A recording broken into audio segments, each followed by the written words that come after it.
अहोई अष्टमी व्रत। ये व्रत कार्तिक कृष्ण पक्ष की अष्टमी तिथि को किया जाता है। ये व्रत स्त्रियां अपने संतान की लंबी उम्र तथा आरोग्यता के लिए करती है। स्त्रियां इस तिथि को सारे दिन व्रत रहती हैं। शाम को पूजा गृह को साफ कर शुद्ध कर लें।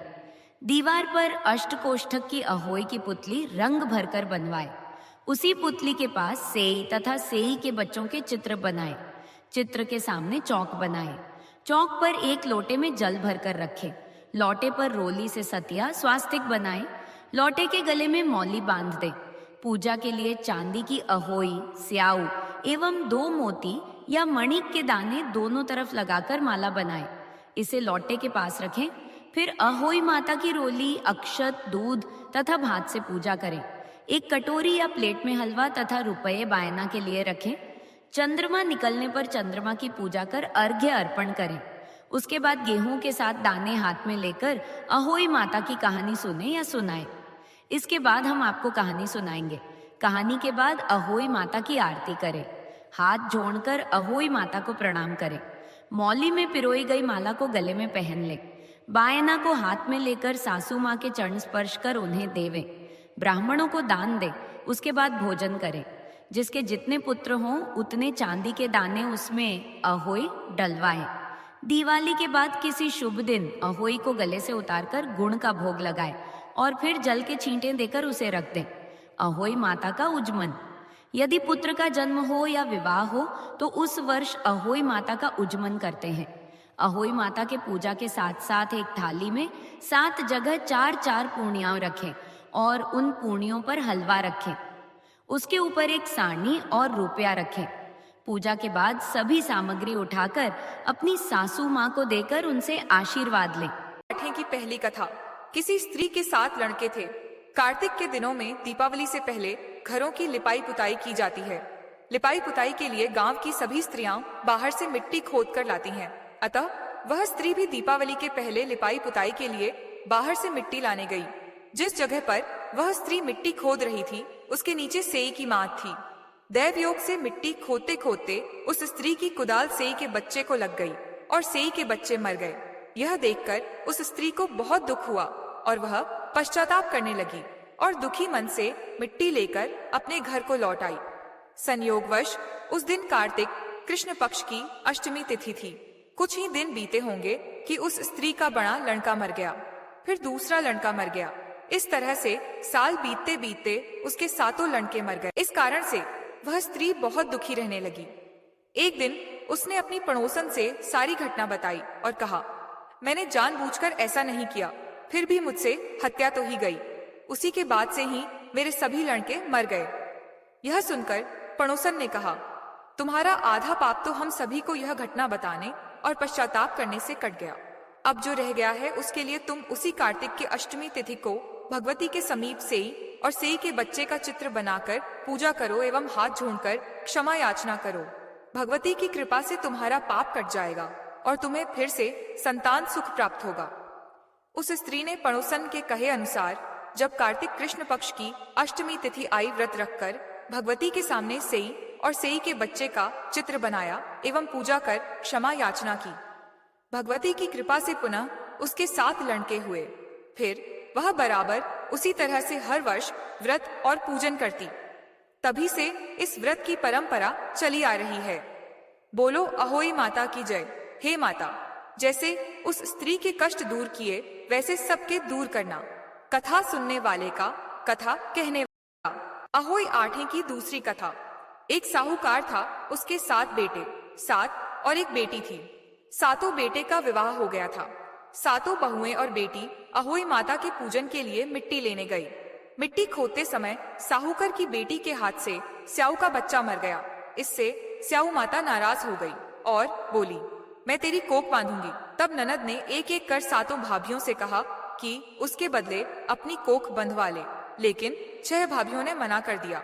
लेकिन छोटी भाभी अपनी कोख बंधवाने को तैयार हो गई। इसके बाद से जब भी छोटी बहू के बच्चा होता वह 7 दिन के बाद मर जाता। एक दिन छोटी बहू ने पंडिताइन को बुलाकर पूछा कि क्या बात है, मेरे बच्चे होके 7 दिन के बाद मर जाते हैं। तब पंडिताइन ने कहा, तुम सुरभि गाय की सेवा किया करो। सुरभि गाय स्याऊ माता की सहेली है। वह तेरी कोख खोलेगी तभी तेरा बच्चा जिएगा। इसके बाद से छोटी बहू रोज सुबह उठकर सुरभि गाय का सारा काम कर जाती। कुछ दिन बीतने पर गौ माता ने सोचा कि आजकल कौन मेरी इतनी सेवा करता है।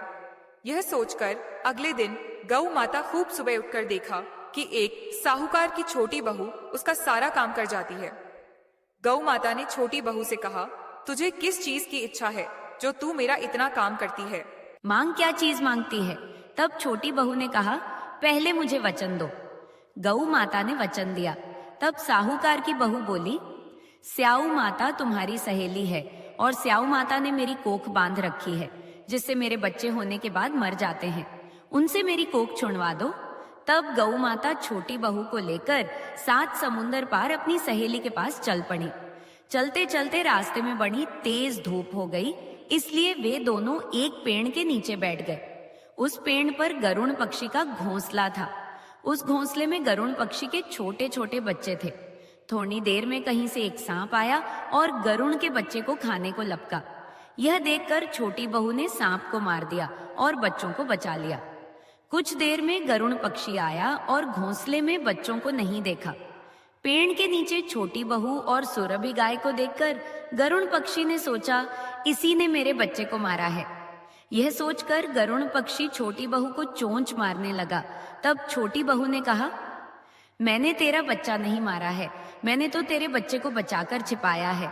अपने बच्चे को सुरक्षित देखकर गरुड़ पक्षी ने कहा, मांग, क्या मांगती है? वह बोली, 7 समुंदर पार स्याऊ माता राती है, हम दोनों को तुम उनके पास पहुंचा दो। गरुड़ पक्षी ने दोनों को अपने पीठ पर बैठाया और स्याऊ माता के पास पहुंचा दिया। स्याऊ माता बोली, आ बहन, बहुत दिनों बाद आई, देख मेरे सिर में बहुत जूं हो गई है। तब सुरभि गाय ने कहा, मेरे साथ जो है उससे जूं निकलवा लो। छोटी बहू ने स्याऊ माता की सारी जूं निकाल दी। स्याऊ माता प्रसन्न होकर बोली, तूने मेरी भलाई की है, तेरे 7 बेटे और 7 बहू हो। बहू बोली, मेरे तो एक भी बेटा नहीं है, 7 बेटे कहाँ से होंगे? स्याऊ माता बोली, क्यों नहीं होंगे? तब वह बोली, पहले वचन दो। स्याऊ माता ने वचन दिया, यदि मैं अपने वचन से फिरूं तो धोबी कुंड में कंकरी हो। जब स्याऊ माता ने वचन दे दिया तब छोटी बहू बोली, मेरी कोख तो तुम्हारे पास बंधी हुई है। स्याऊ माता ने कहा, तूने तो मुझे बहुत ठगा, मैं तेरी कोख खोलती तो नहीं, लेकिन अब खोल देती हूँ। जा, तेरे घर में तुझे 7 बेटे बहू मिलेंगी।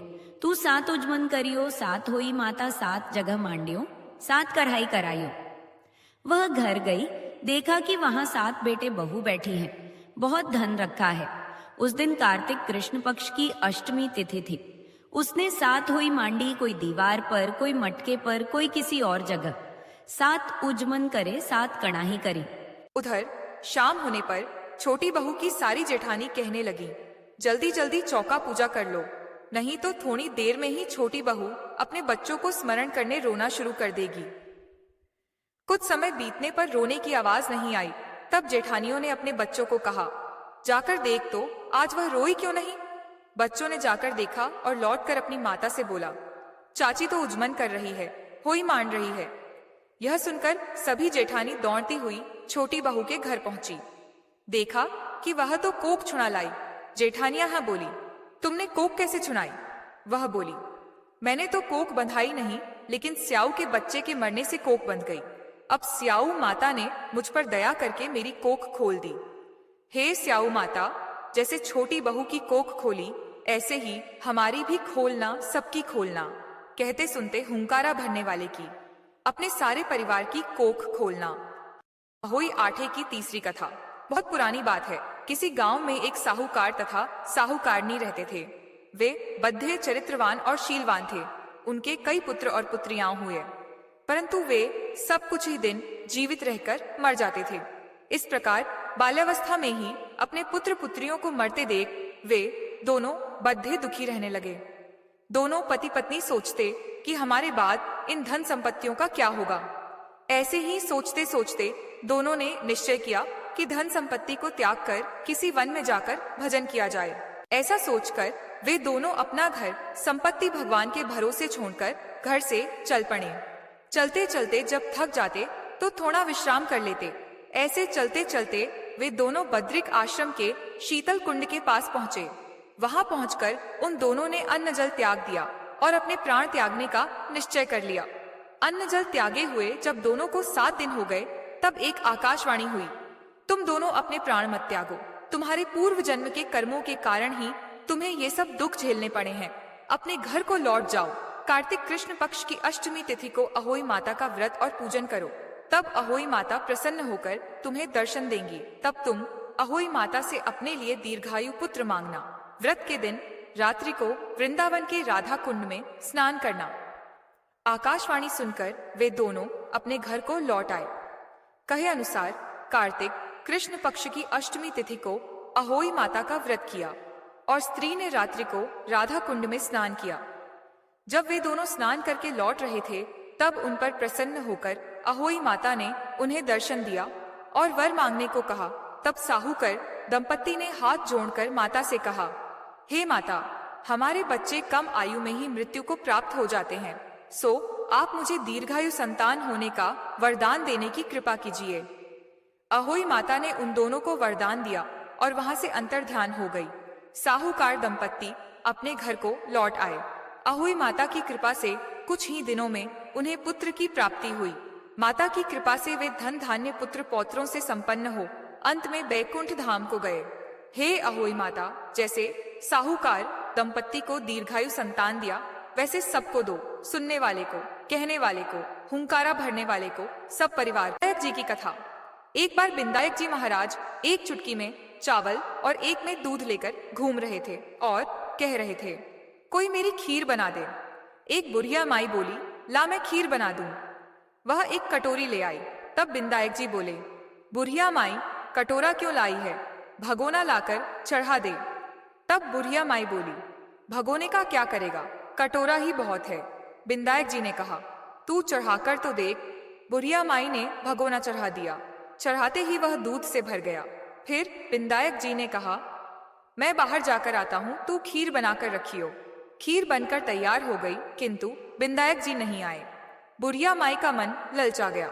उसने दरवाजा बंद किया और कहा, बिंदायक जी महाराज, भोग लगाओ, और यह कहकर खीर खाने लगी। इतने में बिंदायक जी महाराज आए और बोले, बुढ़िया माई, खीर बना ली। बुढ़िया बोली, हाँ, आकर जीम लो। बिंदायक जी बोले, मैंने तो जीम लिया, जब तू जीमने लगी तभी मैंने भोग लिया था। तब बुढ़िया माई बोली, तुमने मेरा पर्दा हटा दिया, परंतु किसी और का पर्दा मत हटाना। तब बिंदायक जी ने बुढ़िया का घर धन दौलत से भर दिया। हे बिंदायक जी महाराज, जैसे बुढ़िया माई को दिया, वैसे कहते सुनते अपने सब परिवार को भी देना। बोलो बिंदायक जी महाराज की जय।